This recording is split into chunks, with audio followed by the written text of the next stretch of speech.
Tout de suite la parole à Christophe Badel, professeur d'histoire romaine à l'université de Rennes 2, voilà, qui va nous présenter donc une communication intitulée La bière à Rome, une boisson impériale.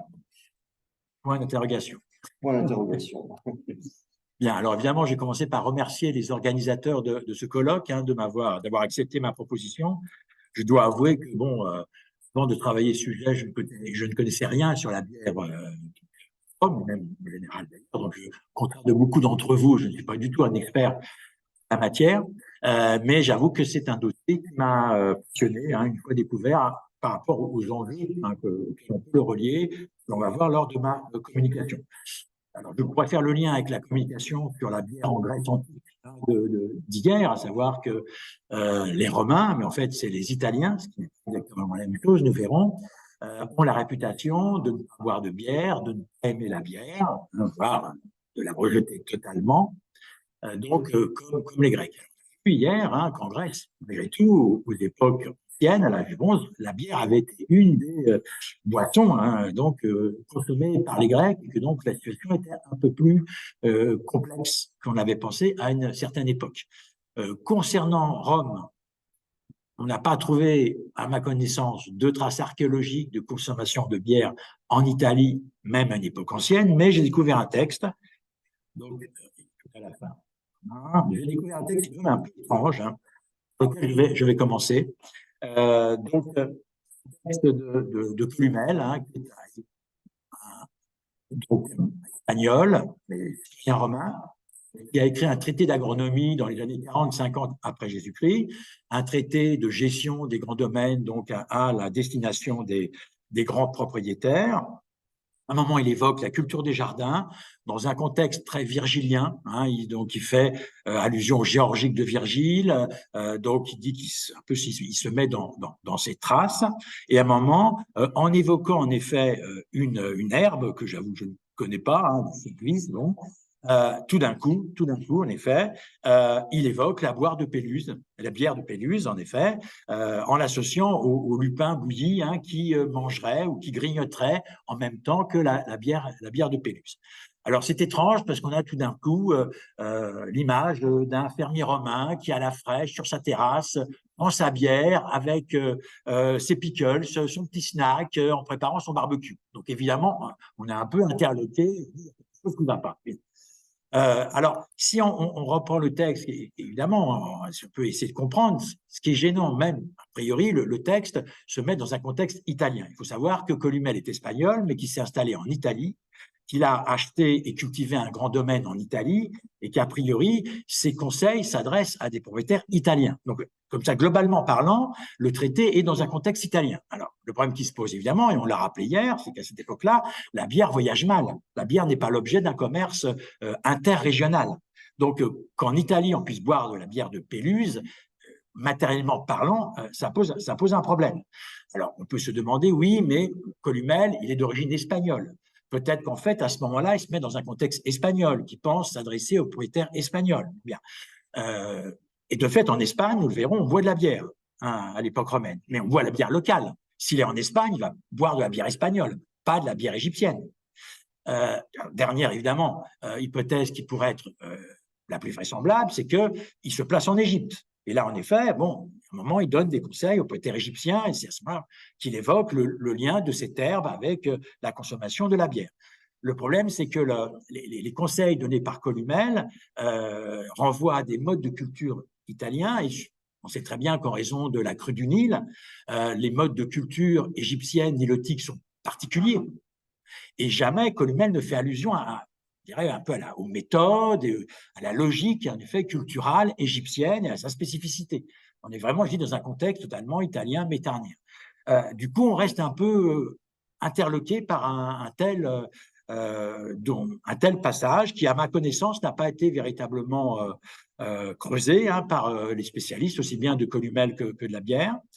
Et donc, la solution, je la laisse de côté, si tant est qu'il y en a une, mais évidemment, ce qui est frappant, c'est qu'on est face à un Espagnol qui vit en Italie et qui, alors, parle ou consomme, on ne sait pas bien, une bière égyptienne. C'est-à-dire qu'on est dans une dimension impériale qui met ainsi en relation une série de provinces, normalement assez éloignées les unes des autres. Et bien évidemment, c'est cette dimension impériale qui va être le sujet de ma communication. Nous allons voir en effet que la consommation de bière a sûrement été sous-évaluée, sous-estimée par les historiens et qu'à l'échelle de l'Empire, la bière est une des boissons qui est largement consommée. Peut-être même, bien sûr, personne ne le saura jamais parce qu'on ne pourra pas le calculer, peut-être que quantitativement, elle est même plus bue que le vin, en fait. On y reviendra. Et donc, c'est bien, ce sera mon grand 1, c'est bien une boisson de l'Empire. En deuxième temps, on posera la question, en effet, on verra que bien qu'étant une boisson largement donc consommée, elle ne circule pas et elle n'est pas appropriée par les élites impériales. Et donc, elle n'entre pas dans ce que sont le régime alimentaire des élites impériales qui gouvernent l'Empire. Et de ce point de vue-là, on peut dire, ben non, c'est pas vraiment une boisson impériale parce qu'elle n'est pas au cœur de l'Empire, elle n'est pas l'un des aliments ou l'une des boissons des élites qui gouvernent l'Empire. Et nous verrons que du coup, cette réflexion sur le rôle de la bière au sein de l'Empire pose le rapport de la bière avec la romanisation. Et si les logiques de romanisation, en quelque sorte, jouent contre la bière dans les zones où elle est consommée traditionnellement. Donc, revenons en effet au grand 1. J'évoquais dans mon introduction l'idée traditionnelle que les Romains comme les Grecs ne boivent pas de bière, voire même la connaissent à peine, ou bien. Donc déjà, il faut dire, en fait, ce sont les Italiens. Donc les Romains italiens. Vraiment, au départ, tous les Romains étaient italiens, mais avec la diffusion de l'Empire, bien évidemment, la romanité s'est ouverte à toute la population, nous y reviendrons. Et donc, il y a cette idée, si vous voulez, on est dans il faut faire un mètre, j'imagine. Donc, on est dans cette idée d'une culture qui, d'un point de vue anthropologique, est vraiment fondée sur le vin, et l'idée qu'il y aura une sorte d'incompatibilité anthropologique entre la bière et le vin. Donc, évidemment, c'est l'idée d'anthropologie, de rivalité, d'antagonisme entre les deux boissons. Et donc, une culture qui a véritablement, on sait que le vin fait partie de ce qu'on appelle la triade méditerranéenne, d'un des 3, je dirais, aliments qui est au cœur même de la définition culturelle de la romanité, comme pour les Grecs. Donc, cette idée de sorte d'incompatibilité anthropologique totale. Bon, bien. Alors, si en effet, en Italie, on n'a pas de traces de consommation du vin, de la bière, pardon, à l'exception de la Ligurie, la Ligurie qui est donc, vous savez, la région de Gênes, donc une région au nord-ouest de l'Italie actuelle, qui peut peut-être être considérée comme un appendice de la Gaule.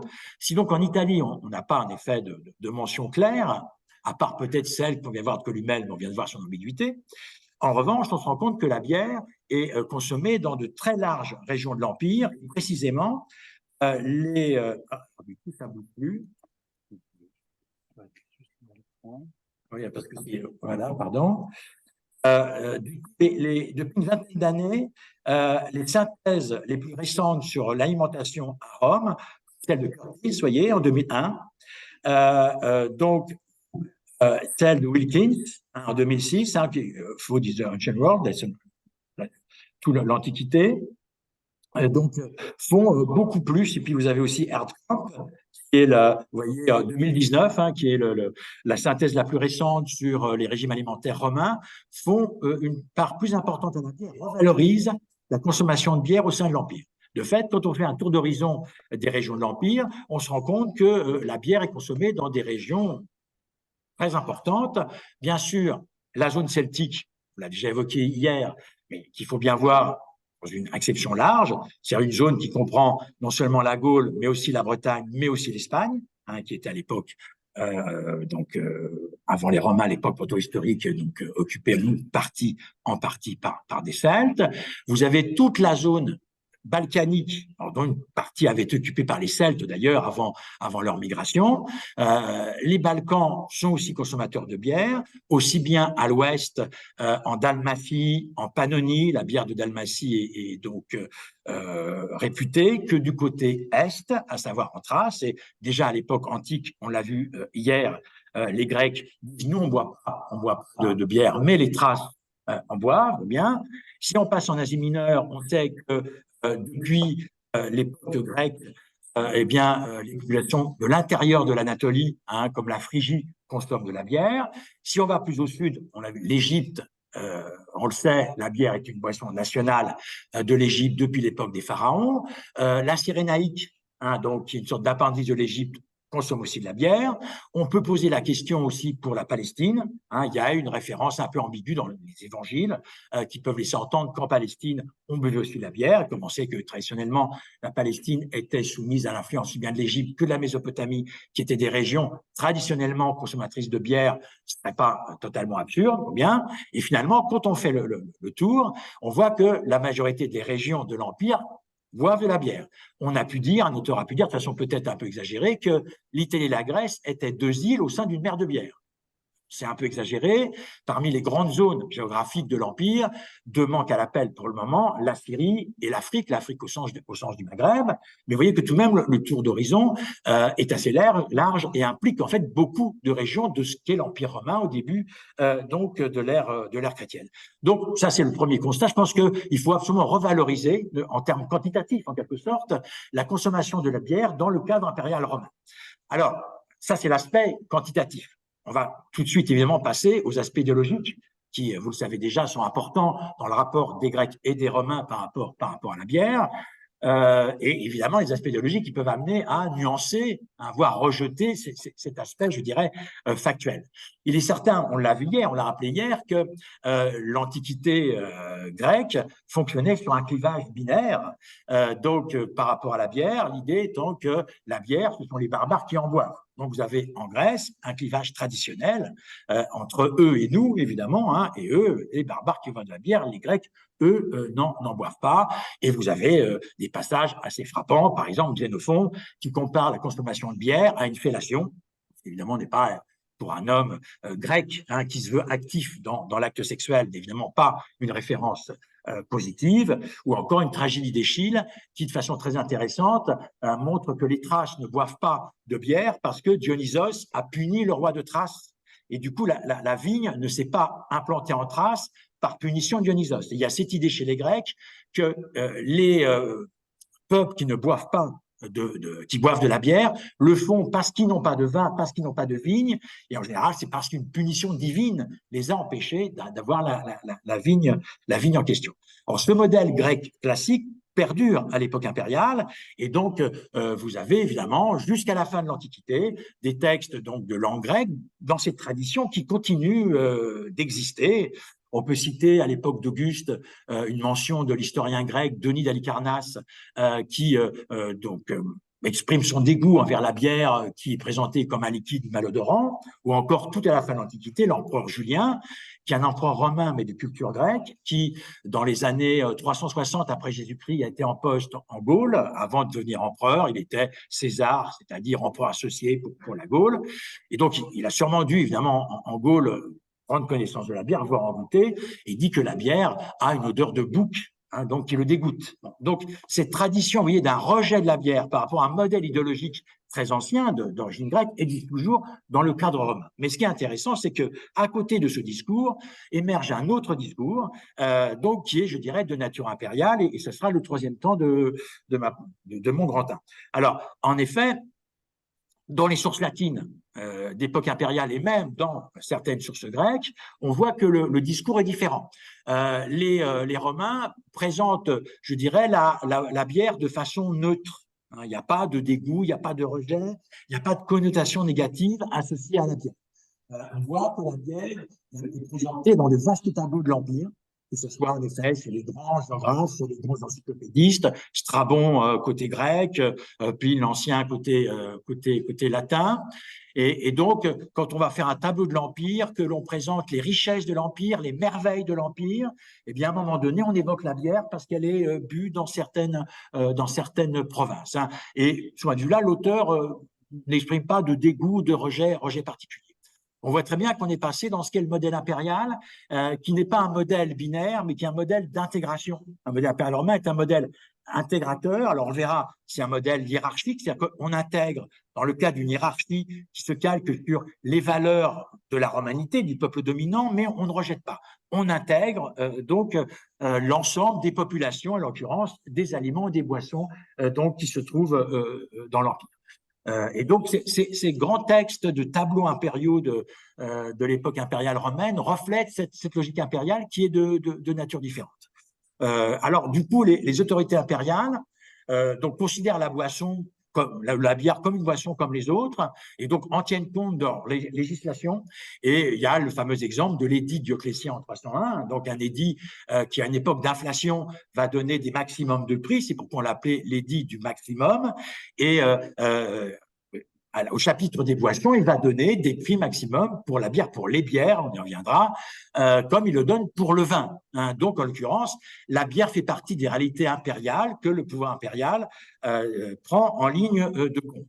De la même façon, et on va un peu justement s'attarder sur ce texte, les juristes romains, dans leur réflexion sur la réalité, on a souvent comparé les juristes romains aux philosophes grecs en disant que les juristes étaient l'équivalent des philosophes, ce sont les hommes qui, côté romain, je dirais, théorisent le réel, le classifient, l'organisent, bon bien, et on retrouve la bière dans les textes les textes des juristes romains, qui sont autant des textes théoriques que des textes de jurisprudence.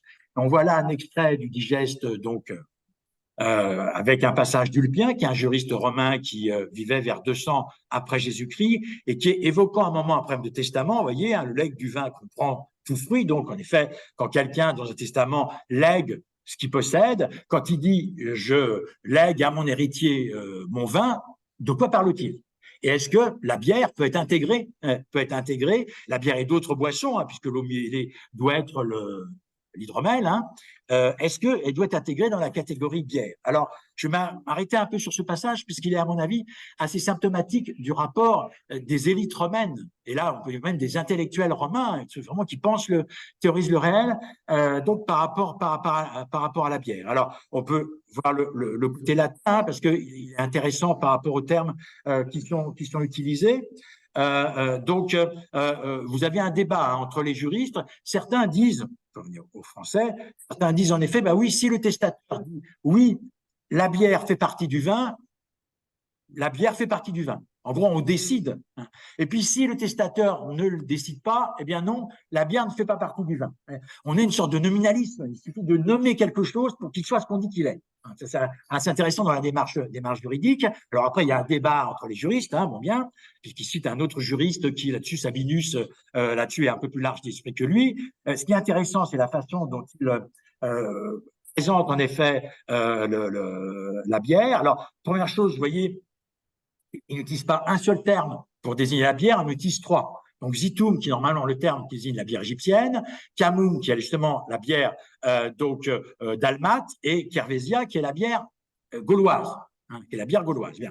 Alors, on a remarqué en disant, oui, c'est bien la preuve que les Romains, vraiment, ont un problème avec la bière. Ils n'ont pas un mot générique pour désigner la bière. Hein, et ils prennent des termes différents renvoyant à chaque région. Alors, de fait, ce qui est intéressant, évidemment, c'est que donc ces termes qui, pour certains, sont justement d'origine indigène, sont repris par les textes juridiques. Ce qui est intéressant, c'est bien que ces termes renvoient à des bières régionales. Le texte n'évoque pas de région, il parle simplement Cubusdam provincis, donc dans certaines provinces. Et là, vous avez évidemment l'opposition Italie-province. L'Italie n'est pas considérée comme une province. Donc on a vu, l'Italie ne boit pas de bière, hein, mais dans certaines provinces, on en boit. Mais ces provinces sont assez nombreuses pour que, du coup, on ne leur donne pas leur nom. Hein, on est simplement à catégorie de province. Au passage, Ulpien est un Syrien. Hein, c'est un Romain syrien, c'est pas un Italien. Donc, quand il parle des provinces, il est dedans, en quelque sorte. Bon. Et évidemment, le problème de se dire, est-ce que la bière, c'est du vin, montre bien que la catégorie de classification romaine, c'est le vin. Et c'est là où on retrouve l'aspect, je dirais, hiérarchique et le modèle idéologique romain qui sert à penser la bière. La bière n'est pas rejetée, la bière n'est pas exclue, elle est intégrée. Mais elle est intégrée par rapport à une grille de compréhension, une grille de classification qui est la grille romaine. Et la grille romaine, c'est le vin. Donc, le problème de fond, on va dire, est-ce qu'on peut intégrer la bière dans la catégorie vin? Ce qui, évidemment, dispense d'inventer une catégorie bière. Pas besoin de la faire. On va intégrer les types de bières qu'on connaît dans une catégorie vin. Et donc, les juristes romains qui ainsi créent des catégories juridiques, hein, qui ont un gros travail conceptuel et théorique, Bon, ben là, ils ne créent pas une catégorie juridique bière, en quelque sorte. Hein. Ils vont simplement plutôt l'intégrer à la catégorie vin, ce qui montre bien que, évidemment, dans leur façon d'aborder le problème, c'est bien le schéma dominant romain qui est la référence, hein, bien évidemment. Donc, à mon avis, c'est assez symptomatique de cette logique impériale d'intégration, mais dans un cadre qui reste dicté par, bien sûr, le modèle culturel romain. Bien. Donc, cette réalité, l'importance de la bière dans le cadre impérial n'est pas niable. Est-ce que pour autant, justement, on peut la considérer comme une boisson impériale? Ça pose la question de ce qu'on peut, évidemment, définir comme un régime impérial au sens alimentaire. Je connais que j'ai fait une plaisanterie ou donc jeu de mots de mauvaise aloi. Alors, il faut savoir que, là, je fais allusion à l'histoire des empires qui s'est renouvelée beaucoup d'années. Ceux qui voudraient en prendre connaissance rapidement, j'ai simplement, en effet, noté le livre de Borbank et Cooper, hein, qui a été vite traduit en français, donc dans la référence française, qui donne une idée de ce que sont les thématiques sur l'histoire des empires depuis maintenant une trentaine d'années, où l'historiographie actuelle des empires insiste sur le fait qu'au contraire de l'État-nation, les empires sont des structures qui acceptent la diversité, hein, qui acceptent les différences, hein, qui ne cherchent pas à assimiler, hein, les populations. Et ce sont donc des structures qui finalement vont gérer les vastes territoires qu'ils ont sous leur responsabilité de façon différenciée, de façon hiérarchisée, mais en intégrant, hein, en les intégrant tous, mais en les intégrant de façon hiérarchique. Et pas en cherchant spécialement, il y a une acceptation des différences culturelles, au contraire des États-nations du 19e siècle, et plus ou moins le livre de Borbank et Cooper, d'un point de vue conceptuel, est de dire mais l'État-nation n'a pas gagné, l'État-nation n'a pas triomphé.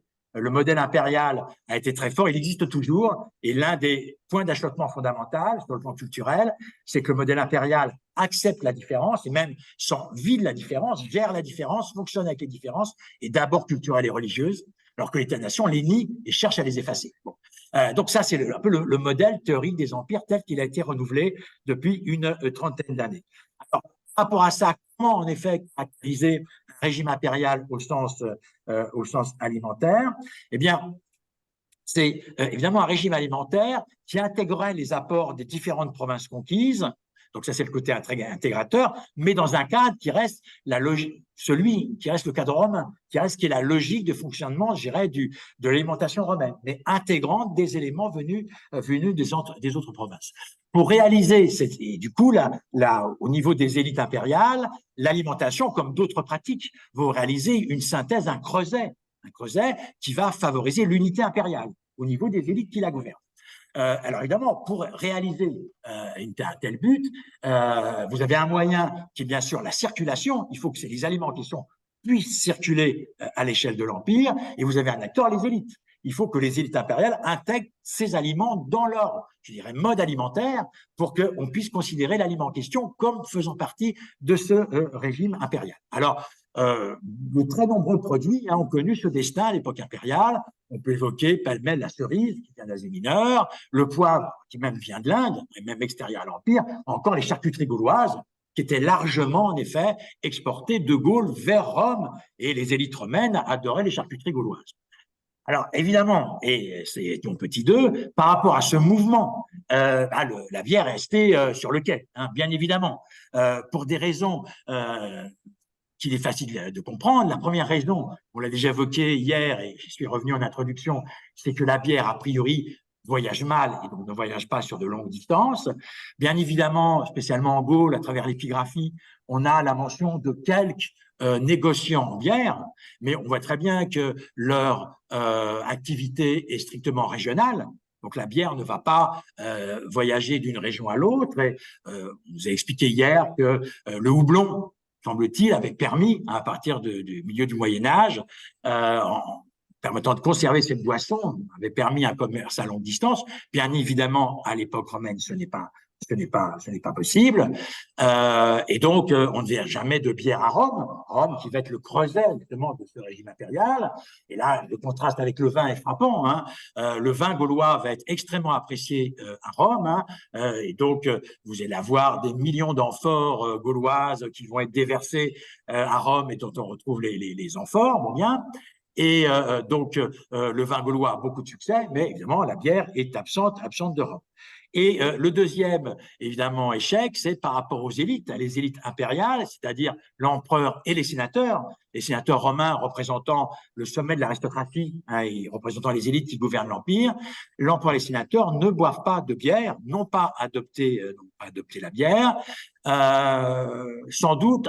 Alors, par rapport essentiellement à un clivage social, on l'a bien vu, on est sorti du modèle grec, donc on n'est plus dans le clivage culturel ou civilisé barbare, mais on est dans un clivage social où, en effet, les élites boivent du vin et c'est les pauvres qui boivent de la bière. Il y a plusieurs références dans les sources impériales qui indiquent que dans les régions où il n'y a pas de vignes, dans les régions où le vin a priori est importé, donc est cher, eh bien, seules les élites boivent du vin. Et les pauvres, en effet, n'ont pas les moyens d'acheter du vin et donc boivent de la bière. Et je me dis, ce qui peut amener à relativiser la consommation de vin dans les provinces romaines. Si on a cela, on peut penser que dans très nombreuses provinces qui ne sont pas productrices de vin, en fait, c'est la bière qui reste la consommation, quantitativement parlant, principale, et non pas le vin. On a cette image, oui, l'Empire est romain, tout le monde est romain, donc tout le monde boit du vin. D'un point de vue, j'allais dire, quantitatif, ça reste à vérifier.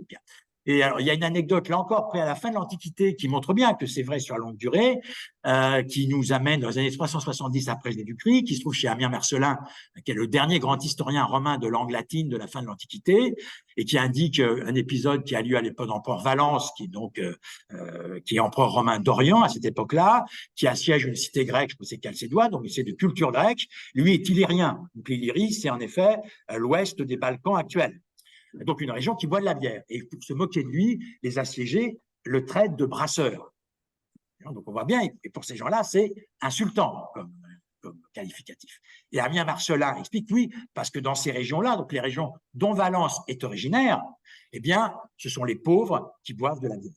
Donc on voit très bien, il y a ce modèle en effet, où le clivage est social, il n'est plus culturel, il n'est plus civilisationnel, il est social. Et de fait, quand on voit les prix indiqués dans l'édit du maximum de Dioclétien, on se rend compte que la bière est la boisson alcoolisée la moins chère. La cervoise, qui est la bière gauloise, qui est de meilleure qualité, coûte 2 fois moins cher que le vin le moins cher. Et donc la bière donc égyptienne, que les Romains appellent zitum, coûte 2 fois moins cher que la cervoise. Donc la bière est vraiment tout en bas de la hiérarchie des prix des boissons alcoolisées dans l'Empire romain. Et évidemment, ça lui donne une réputation de boisson de pauvre. C'est un deuxième élément qui a dû sans doute bloquer son émergence au niveau des élites impériales. Alors là, vous voyez évidemment que l'aspect quantitatif est nuancé par rapport un peu à ces blocages, donc qui jouent contre la bière. Alors, je me demandais si ces blocages ont entraîné un déclin de la consommation de la bière au cours de la période impériale. Je pose la question parce que certains, des spécialistes en effet de la bière, donnent cette impression. Max Nelson, dans sa thèse de référence, parle bien du déclin de la bière à l'époque romaine. Il parle d'un règne du vin et du déclin de la bière. Alors ensuite, il n'indique pas exactement ce qu'il pense par déclin, si c'est la consommation, si simplement il pense à l'aspect idéologique qui n'est pas niable, à savoir d'un point de vue idéologique, social, culturel, le vin est bien considéré comme supérieur. Là-dessus, il n'est pas très explicite. Bien évidemment, cette question du déclin pose le problème de la coexistence des deux boissons que j'évoquais dès l'introduction.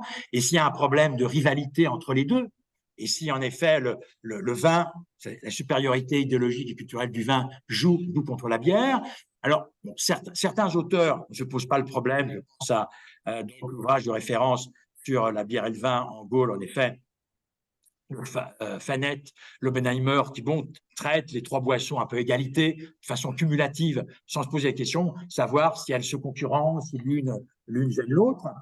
En revanche, vous avez une théorie très intéressante, une théorie, enfin une affirmation qui me laisse un peu perplexe, faite par un papyrologue, en effet, Peter van Minon, qui à partir des papyrus estime que la bière, la consommation de bière, a disparu à la fin de l'Antiquité en Égypte. Alors bon, ça me laisse un peu perplexe parce que, bon, on a des références littéraires au moins jusqu'à la fin du IVe siècle, ce serait une disparition plutôt à l'époque proto-byzantine au 5e, au 6e, et ensuite, d'après une conversation que j'ai eue hier, eh bien, il semble qu'à l'époque islamique, eh bien, en Égypte, on continue de boire de la bière. Donc, sur cette théorie de la disparition de la bière en Égypte, je suis un peu perplexe et je vais t'amener sans doute à fouiller le dossier pour la forme écrite de cette communication. Alors, sur le dossier d'un déclin de la bière à l'époque romaine, on peut aussi solliciter une référence d'Isidore de Séville, hein, vous savez, qui est un auteur évêque espagnol du VIe siècle après Jésus-Christ, qu'on considère comme le dernier grand représentant de la romanité, et qui, dans son livre Les étymologies, qui se présente un peu comme un dictionnaire, en effet, bon, rassemble comme ça des citations, des définitions des auteurs romains sur de très nombreux siècles. Et Isidore évoque la bière, donc dans une région, l'Espagne, qui était traditionnellement consommatrice, hein, productrice et consommatrice de bière. Et Isidore dit, oui, qu'à son époque, la bière n'est plus consommée que par les gens qui, en effet, vivent à la montagne, dans les régions où on ne cultive pas la vigne. Donc, il y aurait l'idée que l'Espagne, à l'époque romaine, aurait peu à peu connu peut-être une rétractation de la consommation de la bière par rapport un peu à ce modèle idéologique que j'ai évoqué, à savoir que si Dionysos n'a pas donné évidemment ce bienfait de la vigne, bon, les gens sont obligés, parce qu'ils n'ont pas d'autre choix, de boire de la bière, mais si la vigne est là, la bière peut disparaître. Alors cette idée du déclin n'est pas forcément validée par tous les auteurs. Je l'évoquais, l'ouvrage de, en effet, Fannek Lobenheimer. Dans son ouvrage, elle ne donne aucun indice de disparition de la consommation de la bière, en gros, à la fin de l'Antiquité. Elle donne évidemment, exemples, soit de traces archéologiques, soit d'inscriptions de la fin de l'Antiquité évoquant la bière. Donc, l'idée d'un déclin de la consommation de la bière à la fin de l'Empire romain, est un dossier qui, à mon avis, mérite d'être creusé. Hein. Il n'est pas en soi évident. C'est vrai que le cas égyptien est le plus frappant, mais peut-être peut-il être critiqué. Alors, Van Minen, quand il évoque la possible disparition de la consommation de bière en Égypte, le lie à l'hellénisation. Alors, il y a plusieurs causes, hein, voilà, mais vous voyez le titre de l'article, hein, entre autres l'hellénisation, on retrouve en effet ce modèle grec binaire traditionnel, hein, la vigne est supérieure donc à la bière, le vin est supérieur à la bière, donc en cas de coexistence, tôt ou tard, la bière doit s'effacer, hein, pour laisser triompher le vin. Alors, en l'occurrence, Van Minen, dans une terre de culture grecque, évoque l'hellénisation, mais évidemment, dans le contexte de l'Empire romain, aussitôt, une telle référence fait penser à la romanisation. Et puisque Van Minen présente une sorte de modèle anthropologique où le vin, ou en tout cas sa diffusion, son développement, entraînerait la disparition de la bière, il faut se demander si, évidemment, on fait la même chose pour la romanisation. Mène à mon troisième temps, échec au visage de la romanisation. Alors, ça nous amène à, en effet, revenir ou évoquer les théories sur la romanisation et encore l'évolution des débats sur la romanisation. Pendant longtemps, je dirais entre 1870 et 1970, les historiens se référaient à une définition très simple de romanisation, c'était l'adoption pure et simple des modes culturels romains, en l'occurrence des modes de consommation. Romain, en fait, c'est dire italien, hein, on va dire italo-romain. Bien. Mais à partir des années 1970, alors, mais dans ce cadre-là, évidemment, si la bière continue d'exister, on peut estimer que c'est soit une limite, soit même un échec de la romanisation. Par rapport à ces questions justement de maintien de la culture indigène dans les années 1970, dans évidemment un contexte post-décolonisation, certains auteurs, l'auteur le plus emblématique c'est Martial Benabou, mais il parle d'une région où on ne consommait pas de bière. Il ne parle pas de bière, mais il parle de résistance. À la romanisation, il y a l'idée que quand vous avez un maintien des cultures indigènes, c'est que les indigènes ont résisté à la romanisation. Donc, ça veut dire les Gaulois qui buvaient de la bière, ils disaient « je résiste aux Romains ». hein, et la dernière gorgée de bière, voilà, c'est une façon de résister à l'occupation romaine. Bon, bien, voilà. Bon, alors, il faut dire que ce genre de thématique est abandonné actuellement parce que elle semble un peu trop simpliste et d'un simple vue documentaire. Pour qu'il y ait résistance, il faut prouver que la personne en question a une volonté de résister. Toutes les personnes qui donc boivent du Coca-Cola actuellement ne se disent pas « je vais résister aux États-Unis ». Alors peut-être que parmi les gens qui boivent du Coca, certains détestent les États-Unis, ils boivent tout de même du Coca, hein, mais ils adorent l'américanisation, plutôt ils détestent l'américanisation, ils sont hostiles à l'américanisation, ils boivent tout de même du Coca-Cola ou ils n'en boivent pas, en disant non, je suis contre l'américanisation, donc je ne bois pas du Coca-Cola. Ça peut exister. Il faut aider qu'un Gaulois se dise ah non, je ne vais pas boire de vin, je bois que de la bière parce que je refuse la romanisation. Oui, bon, bien, d'accord. Donc, en l'occurrence, on n'a pas de sources qui permettent d'étayer une telle hypothèse. Alors, du coup, évidemment, ça va passer à mon petit 2, la réflexion sur la romanisation, je vais laisser l'américanisation de côté. Donc, la réflexion sur la romanisation a évolué, et depuis les années 1990, vous avez une critique radicale de ce qu'était le modèle traditionnel de la romanisation. Alors là encore, on peut citer, pour prendre une connaissance rapide des débats, la synthèse d'Anglebert, hein, dans l'histoire de la civilisation romaine, au PUF, dans Collection Nouvelle Clio, Hervé Anglebert fait vraiment une synthèse très claire de tous les débats et des positions très variées, très différentes sur la romanisation, le point commun étant que toutes rejettent le modèle traditionnel. Alors précisément, le modèle traditionnel de reproduction pure et simple du modèle italien a été abandonné parce qu'on a constaté qu'en fait, sur le terrain, dans chaque province, la romanisation avait pris des visages extrêmement différents. Et donc, on ne peut plus parler de la romanisation au singulier, mais peut-être des romanisations avec des faciès culturelles, des synthèses culturelles différentes d'une province à l'autre. Et donc, il y a l'idée en fait que la romanisation, ce n'est pas simplement un copier-coller des pratiques italiennes, mais c'est en fait une synthèse culturelle entre, bien sûr, l'apport romain, les traditions indigènes et aussi des apports d'autres provinces qui circulent en raison du décloisonnement entraîné par donc l'existence de l'Empire romain. Et que d'une province à l'autre, évidemment, la synthèse n'est pas forcément la même.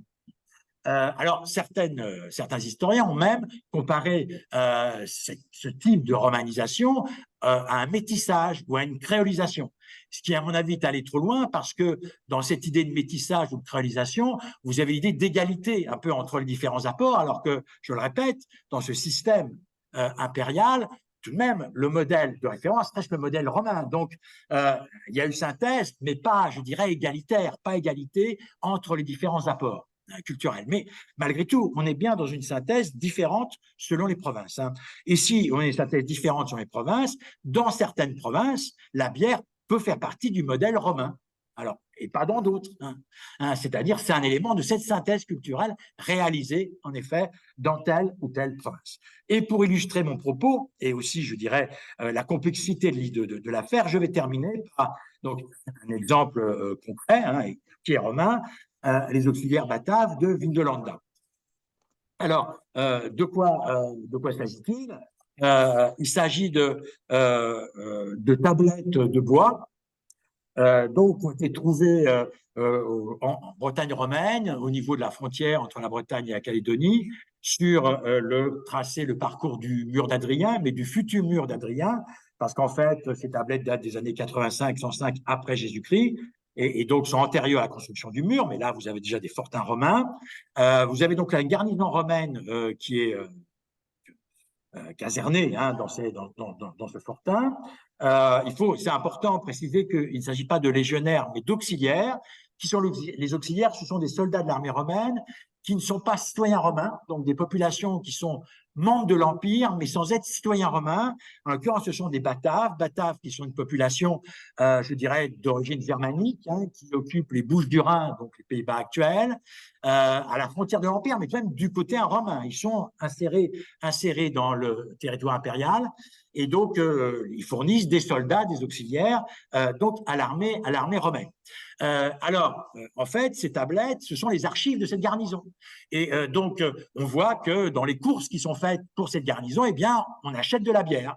Il y a même, les fouilles archéologiques ont même montré une petite brasserie, attenante au fort, mais simplement, certains auteurs, alors je pense que le premier à avoir vraiment étudié en détail, c'est Burleigh, hein, étudié en détail ce qui était le régime alimentaire justement de cette garnison, et entre autres avoir pointé l'importance de la bière, c'est Anthony Burleigh, donc qui pense que la production de la garnison ne suffisait pas à assurer la consommation qu'il devait acheter à l'extérieur, et de fait, on a une lettre d'un soldat au chef de l'unité lui demandant d'acheter de la bière, il n'y a pas assez de bière. On a par ailleurs la liste des courses personnelles du commandant de cette garnison, et en effet, qui intègre dans ces listes de courses des achats de bière aussi. Donc, ces soldats romains boivent de la bière. Et en fait, on le sait, toutes les garnisons romaines en effet, ces zones, hein, la Bretagne et la Gaule c'est au niveau du Rhin, boivent de la bière. Alors là-dessus, on peut donner deux interprétations. On va dire, oui, mais ce sont des bataves. Ce sont des bataves, ils ne sont pas encore citoyens romains, ils sont à moitié barbares, ils ne sont pas totalement romanisés. Quand ils sont complètement romanisés, ils ne boiront plus de bière. Ce sont des gens qui sont une sorte de transit culturel, en quelque sorte. Hein. Bon, et la bière, voilà, c'est un héritage de leur passé qui va disparaître. Voilà. C'est une première interprétation, je dirais, qui pourrait être une interprétation traditionnelle.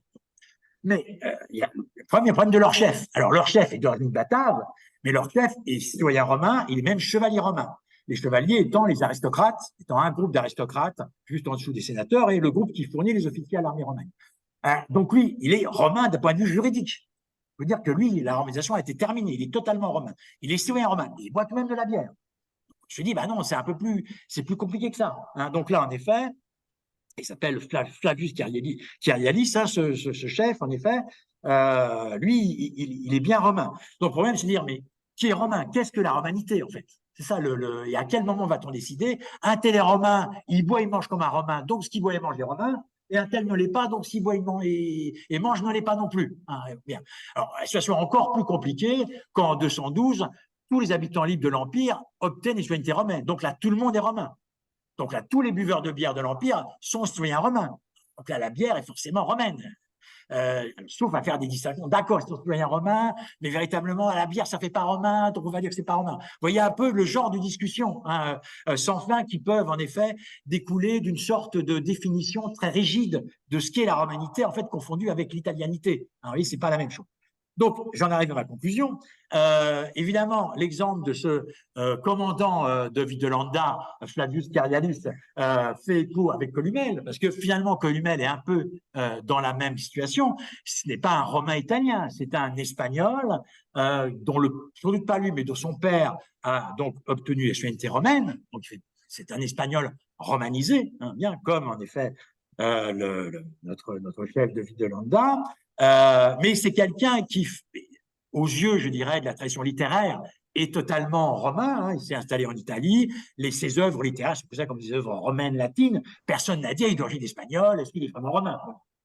Et donc, cet homme qui est considéré comme totalement romain par la tradition littéraire depuis maintenant 1500 ans, qui appartient aux élites, cet homme, tout de même, en effet, semble-t-il, boit ou a bu de la bière. Alors, on sait que c'est quelqu'un qui a voyagé. Donc, il est possible que, dans le cadre de son traité, pour revenir à mon introduction, il y ait eu à un moment une réminiscence de l'Égypte.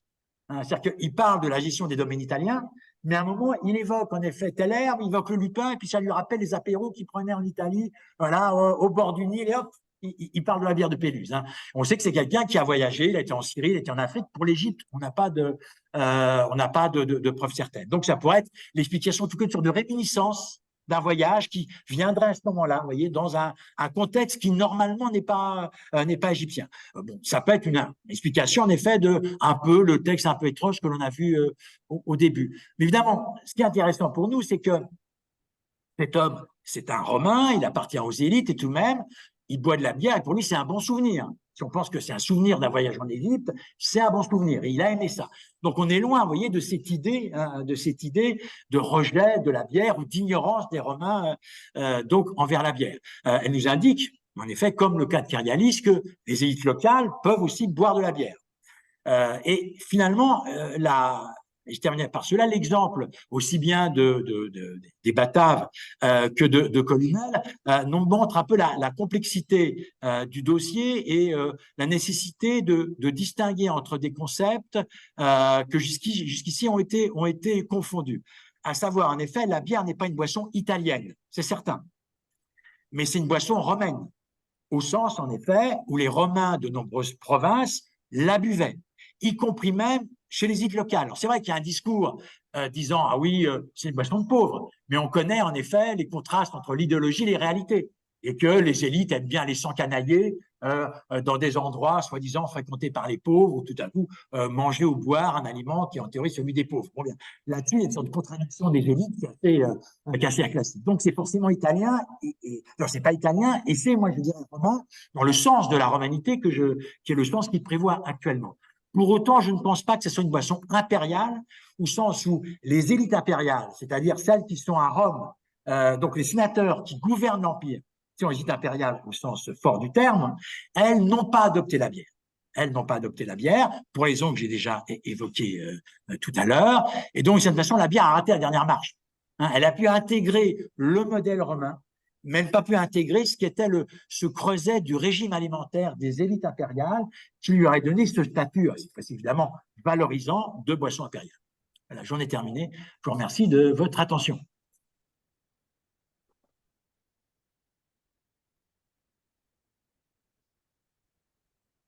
Merci beaucoup, Monsieur Badel, pour cette présentation là, qui redore un peu le blason de la bière durant l'Antiquité romaine et où on voit bien que cette extraction en fait de la bière est une marque de la romanisation. Alors, j'avais une question, mais bon, je vais laisser la parole au public, voilà. Et peut-être aussi les personnes à distance peuvent aussi poser des questions. Et voilà, donc, une première question, si tu veux poser. Là devant, oui.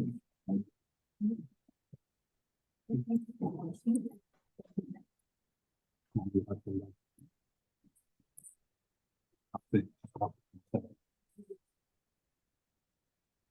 Le mieux, c'est que tu mettes le plus proche du PC. Je vais décaler un peu.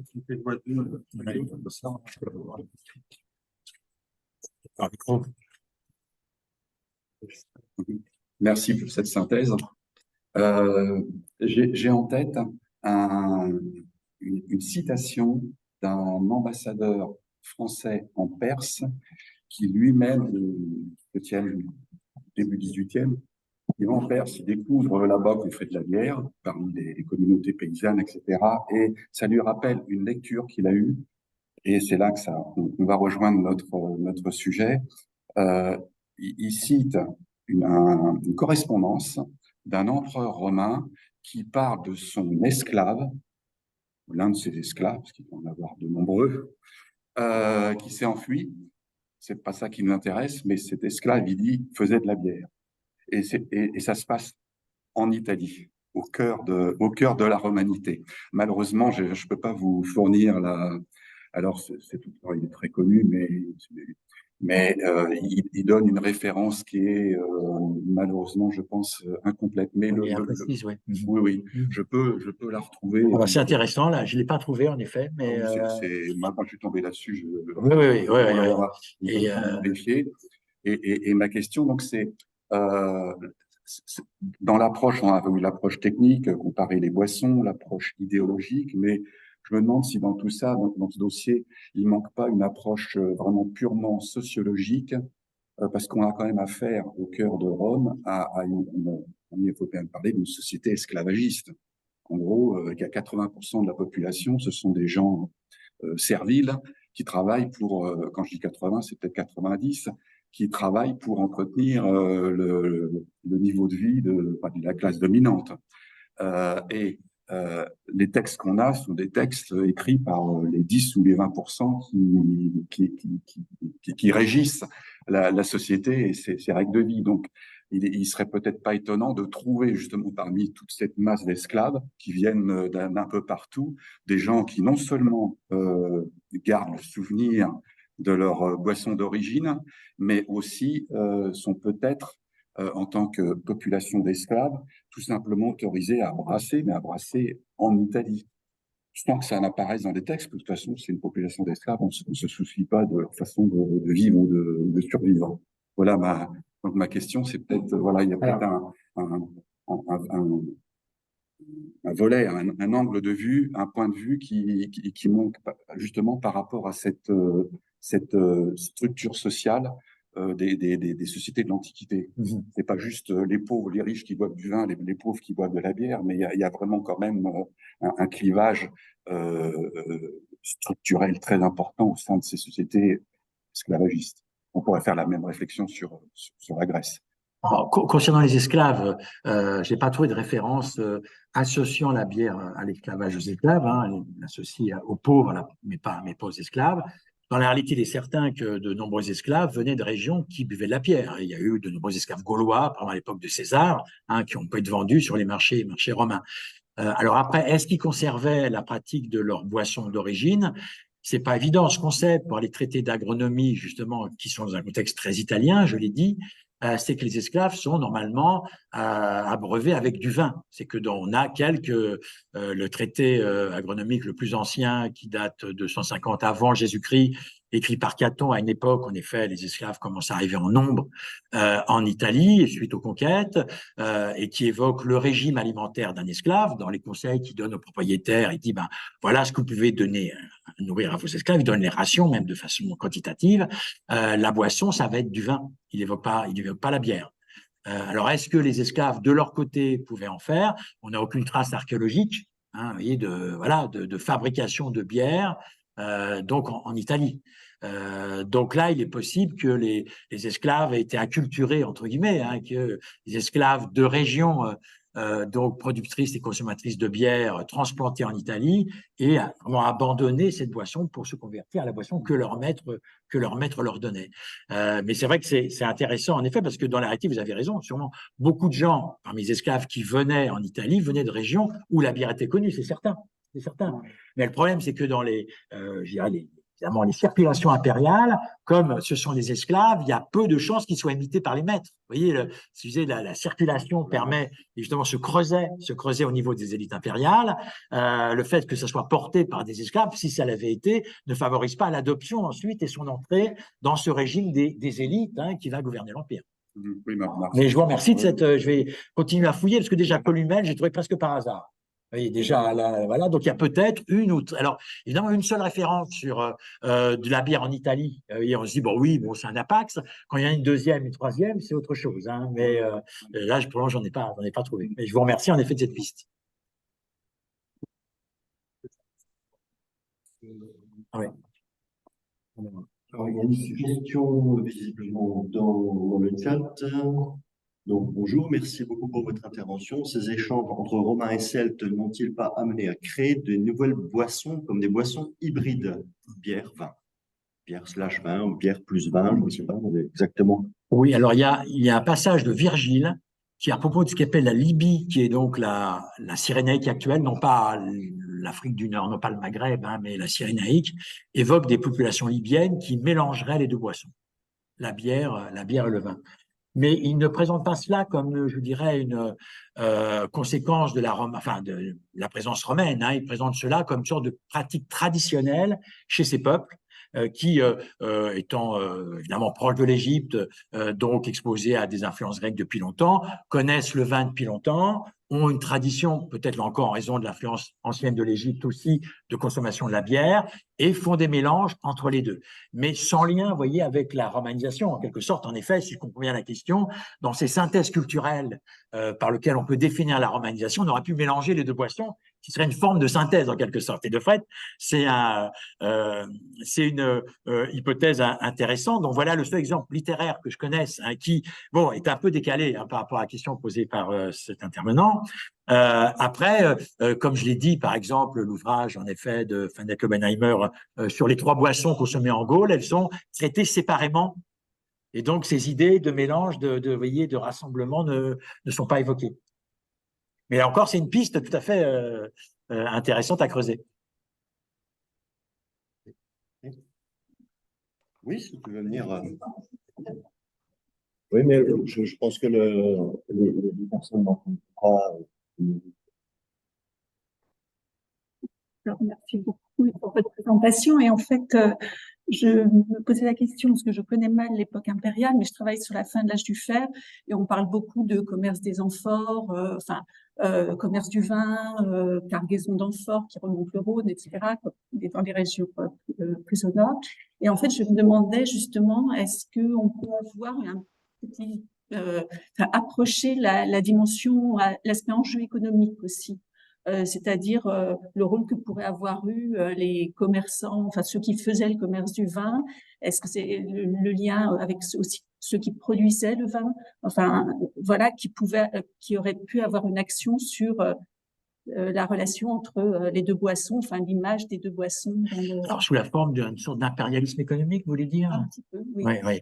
Alors, pour l'époque républicaine, ça peut être défendu, puisqu'on sait que les négociants italiens donc exportent du vin à cette époque-là et un nombre important. Bon, bien, donc évidemment, on peut toujours supposer des sortes de stratégies, entre guillemets, commerciales qui chercheraient à évincer la bière. Alors, ce qu'on sait pour cette époque, par un texte célèbre de Posidonios repris par Athénée, c'est qu'à cette époque-là, ce sont les élites qui boivent du vin, donc le vin importé d'Italie, et les pauvres buvant de la bière. Donc, ce clivage social qu'on va retrouver à l'époque, après la conquête romaine, existe déjà dans ces sociétés celtiques, mais déjà soumises à une influence romaine, ou bien. Évidemment, Athénée ne parle pas de disparition de la bière, simplement, en effet, de la conversion des élites au vin. Et quant à l'époque impériale, vous avez un renversement, puisque ce ne sont plus les commerçants italiens qui vendent en Gaule, mais les Gaulois qui vendent en Italie. Alors là, évidemment, on peut dire, oui, mais peut-être du coup, les producteurs locaux ont tendance intérêt à développer la culture de la vigne et la fabrication du vin, parce que c'est un produit d'exportation qui va se vendre très bien, que la bière gauloise, on n'en veut pas, voilà, ou plutôt, c'est pas qu'on n'en veut pas, elle est plutôt réputée d'ailleurs, elle est considérée comme la meilleure des bières dans les hiérarchies, la Cervesia, la Cervoise. Mais simplement, elle voyage mal tous les temps, elle ne peut pas s'exporter, voilà. Et le vin, lui, peut s'exporter, donc les profits sont là. Les Italiens, les Romains sont de gros amateurs du vin, donc il est possible qu'il y ait des logiques économiques au sein de la Gaule et favoriser une sorte de, je dirais, évidemment, de développement des territoires consacrés à la culture de la vigne et à la production de la vigne. Est-ce que du coup la production de bière a pu baisser pour cette raison-là, parce qu'elle n'est pas dans les mêmes logiques, vous voyez, de profit, d'exportation, donc qui est d'ailleurs une logique impériale au sens là, vous voyez, donc c'est une économie qui décloisonne et qui fait le lien entre diverses provinces. Bon bien, c'est possible, hein, c'est possible. Alors de façon plus ou moins consciente, plus ou moins pas coordonnées en quelque sorte, hein, mais qui évidemment des stratégies économiques d'une série de producteurs, en favoriser en effet le développement du vin, peut-être au détriment de la bière, mais sans des terroirs, je pense que je joue pas de la même façon. A priori, la bière gauloise se fait à partir plutôt de blé que d'orge. Donc, en l'occurrence, donc là, ce sont les territoires en cultif du blé. Hein, alors, est-ce que le territoire au cultif du blé peuvent reculer par rapport on fait de la vigne, on sait que c'est pas les mêmes terres, pas les mêmes terroirs qui sont. Donc, on imagine mal, comme de nos jours, vous savez, on dit, bah oui, en raison de l'élevage industriel, vous avez toute une série de terres qui pourraient être consacrées à telle, culture, qui va être au contraire occupée par l'élevage extensif, et des territoires qui disparaissent. En l'occurrence, c'est vraiment des terres différentes et imaginez, je dirais, des terres à blé reculant devant des terres à vigne, ça me semble difficile, hein, en termes là, biologiques en quelque sorte. Hein. Mais après, qu'il y ait des logiques économiques un peu comme ça qui jouent contre la bière là, en effet, c'est intéressant aussi comme hypothèse. Tout à fait.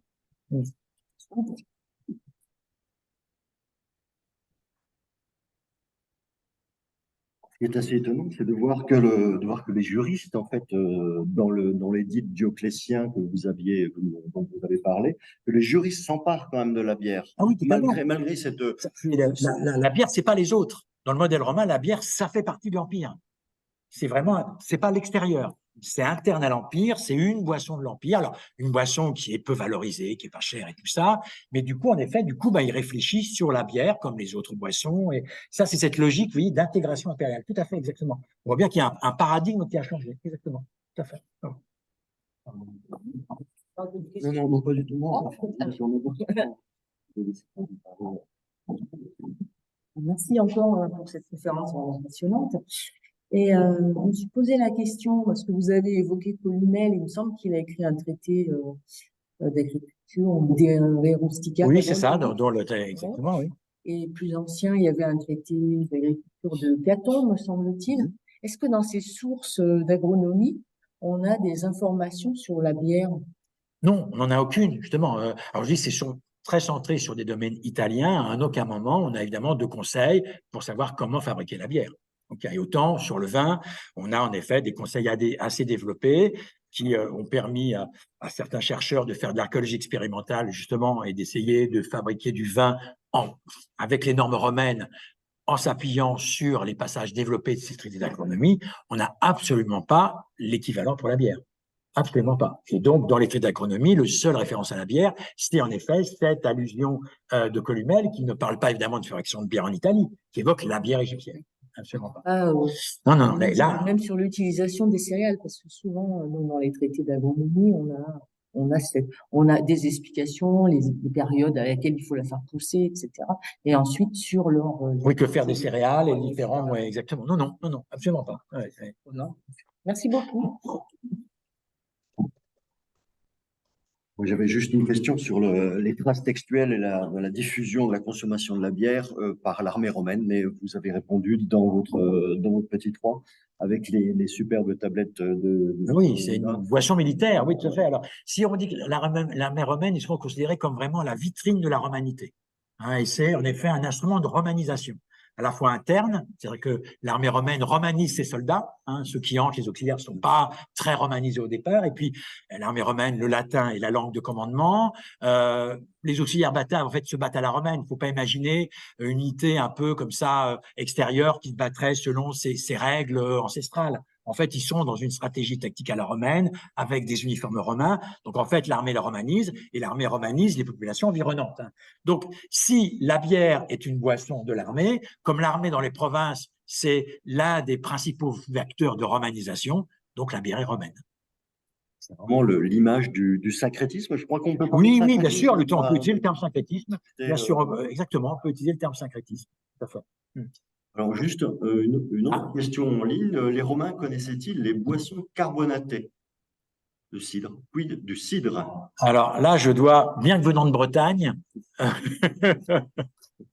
avouer mon ignorance. Hein, honnêtement, je n'ai pas fait attention dans mes recherches. Donc, je pense, enfin, on a peut-être 2-3 références que j'ignore, hein, mais là-dessus, non, j'ai pas j'allais dire, je sais pas si quelqu'un dans la salle en sait plus que moi, mais là-dessus, j'ai pas de connaissances particulières sur la fabrication de cidre. En Italie, sûrement pas. En Italie, sûrement pas. À nouveau, dans les traités d'agronomie romaine, quand il parle de la pomme, bon, il ne parle pas de boissons qu'on pourrait en tirer, hein, mais il y a peut-être comme quelques allusions sous-estimées. C'est comme pour la bière. Hein, vous prenez des synthèses sur fermentation à Rome datant de 50 ans, la bière est à peine mentionnée. Puis maintenant, je lui dis, depuis une vingtaine d'années, on est déjà plus sensible à sa consommation.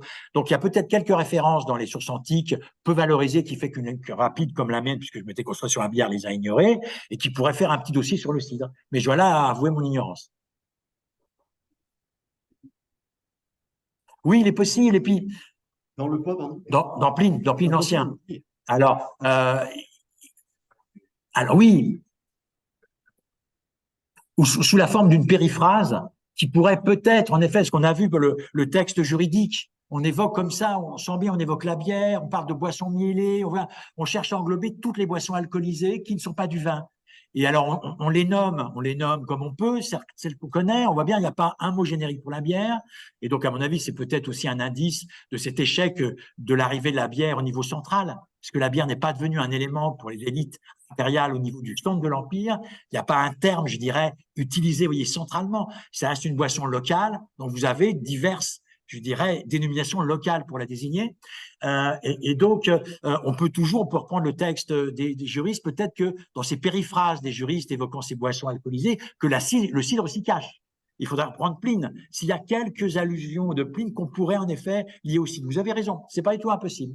Mais là, j'ai pas fait la recherche là-dessus, j'ai pas les compétences. D'accord, juste une réflexion de Heidi Sikuta, notre collègue céramologue antique. On attendait avec impatience sa réaction, qui nous dit que cela rappelle la présence du taxon de la pomme dans la région champenoise. Voir la présentation de Marianne Sorel. Oui. Bah, peut-être venez. Oui, donc, okay. Vous êtes plus compétente que moi, je vois, sur le sujet. Donc, venez nous expliquer ça. Non, ça va être difficile, en fait. Ce serait vraiment à Nicolas Garnier de répondre parce que, en fait, effectivement, je suis pas rentrée dans le détail des analyses parce qu'on n'a pas vraiment eu le temps, elles sont arrivées vraiment très peu avant. Et en fait, on n'a pas vraiment eu le temps encore d'échanger. Donc, j'ai vraiment présenté quelque chose de très simplifié sur les analyses. Mais je crois bien, effectivement, qu'il évoquait une boisson. Alors, pour lui, l'association pomme, acide de fruits, enfin, pomme avec quand même une bonne probabilité, fermentation et millet, il pensait peut-être effectivement que c'était plutôt la pomme qui était associée à la fermentation, mais ça, je ne sais pas pour quelle raison, et je ne sais pas si si c'était effectivement du cidre associé avec du millet. Enfin, bon, là, il y a tout. Oui, tout à fait.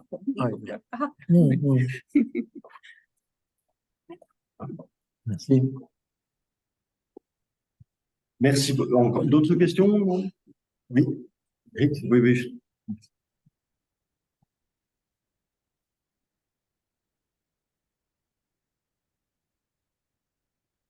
Merci. Juste une remarque pour prolonger ce que vous avez présenté. Vous détricotez bien pour la période romaine le statut entre vin et bière. Est-ce qu'il n'y a pas, c'est juste une question, est-ce qu'il n'y a pas aussi le fait qu'on ne mentionne pas suffisamment la bière, est-ce que c'est pas aussi lié au fait que c'est quand même une boisson un peu particulière? C'est une boisson aussi dans le régime alimentaire qui sert à se nourrir, peut-être plus que le vin ne peut être identifié comme ça. Est-ce que ça peut pas une raison de distinction entre ces deux dans la vision romaine, c'est clairement une boisson, puisqu'on a vu qu'ils pensent la bière par rapport au vin.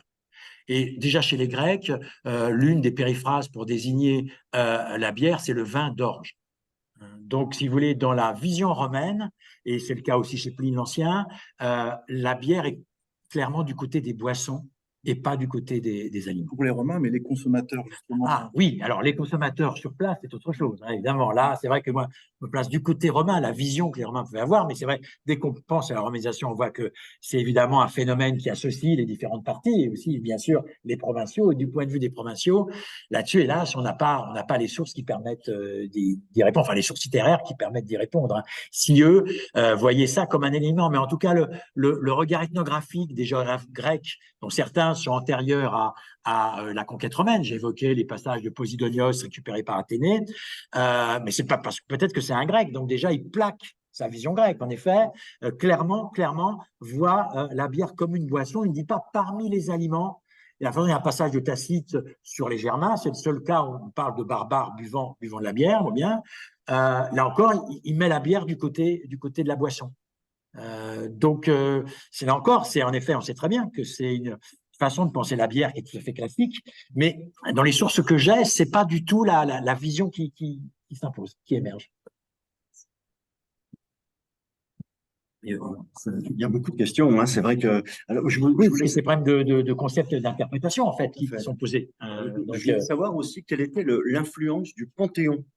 Dans cette idée de la bière, enfin de l'omniprésence du vin dans la période romaine, le Panthéon. Parce qu'ils ont, alors bon, les Grecs ont Dionysos, les Romains ont Bacchus, qui est le dieu du vin, si je ne me trompe pas, oui, bien sûr, de la vigne. Mais en face, il y a un dieu des céréales, mais pas de la bière. Oui, alors à ma connaissance, il n'y a pas un dieu de la bière. C'est vrai que dans le cadre du débat sur le lien entre le tonneau et la bière, on a pu en effet interpréter certains bas-reliefs gallo-romains concernant le dieu Sucellus. et Diosuchilus qui était en effet accompagné, alors je crois de tonneaux, bon bien, et certains ont pu penser que c'était l'eau de bière, mais je suis pas non plus, alors là je suis pas un spécialiste, mais d'après les synthèses, ce que j'ai lu, ça serait plutôt du vin. Ça serait plutôt du vin. Alors oui, je vois, il y a un débat. Je vois que collègue plus compétent que moi et plus voilà. Mais alors, est-ce que Succellus, dans le cadre gaulois, peut être considéré comme un dieu de la bière? Bon, je sais que là-dessus, les spécialistes sont partagés. Sont partagés pour l'Égypte. Comme ça, alors lui, je suis pas un spécialiste je suis pas égyptologue, donc, mais j'ai pas creusé le dossier spécialement. Mais bon, évidemment, les Grecs d'Égypte, eux, ils n'ont pas de dieu de la bière. Est-ce que dans le panthéon pharaonique, il y a un dieu de la bière? Je n'ai pas ma connaissance comme ça, spontanément, mais ce sont uniquement évidemment, réactions profanes d'hommes cultivés. Je connais pas tous les dieux égyptiens, mais comme ça, aucun lié à la bière ne vienne me frapper. Lié au vin non plus, d'ailleurs. Lié au vin non plus. Hein, donc, il est certain que peut-être ça peut être un élément de discrédit aux yeux des Grecs et des Romains. Les Grecs et les Romains liaient la vigne et le vin à un dieu, donc Dionysos, Bacchus chez les Romains, c'est un dieu très important parce que c'est un dieu civilisateur. Donc, quand on dit de telle région que Dionysos ne lui a pas fait l'honneur de lui accorder la vigne, c'est très fort. Ça veut dire en fait que Dionysos a refusé de les civiliser, a refusé de les faire entrer dans le domaine de la civilisation. Donc, de toute façon, c'est pas les Grecs qui décident que ce sont des barbares, c'est les dieux eux-mêmes. Ils les ont exclus parce que c'est des méchants, parce que c'est des mauvais. Et donc, il y a comme ça tout de même cette référence religieuse qui vient légitimer ce modèle binaire que j'ai présenté. Et c'est vrai que il est peut-être difficile pour les régions buveuses de bière, peut-être d'opposer un dieu analogue qui serait le dieu de la bière. Alors, il faut savoir normalement que vous savez que les Romains sont très tolérants d'un point de vue religieux, et en fait, les Romains manifestent le plus grand respect pour les dieux des autres peuples, dont ils pensent d'ailleurs qu'ils existaient comme le propre Dieu. Voilà. Donc, si certains de ces peuples avaient eu un dieu majeur, très important, lié à la bière, je pense qu'ils en auraient tenu compte, ils ne l'auraient pas ridiculisé. Si vous voulez. Et peut-être, en effet, ça aurait été un élément de respect pour la bière, vous voyez, d'être attaché à une divinité extrêmement importante et valorisée dans certains panthéons, et qui jouerait un jeu, puisque cette synthèse culturelle d'organisation que j'ai évoquée, évidemment, a fonctionné beaucoup dans le domaine religieux, hein, avec des synthèses entre les dieux romains, les dieux indigènes, hein, comme l'on sait bien. Et pourtant, là, non, à ma connaissance, il n'y a pas comme ça de dieux indigènes, quelles que soient les régions. Alors, c'est vrai que les dieux dalmates ou pannoniens sont très, très mal connus, qui pourraient un peu jouer le rôle, vous voyez, de face à face avec Dionysos, dans le cadre d'une synthèse un peu à parité, en quelque sorte. Merci beaucoup. Si ça vous dérange pas, on va peut-être poursuivre les débats de cette présentation un petit peu plus tard, parce on va prendre trop de retard. Merci beaucoup. Mais c'est moi qui vous remercie. Merci beaucoup.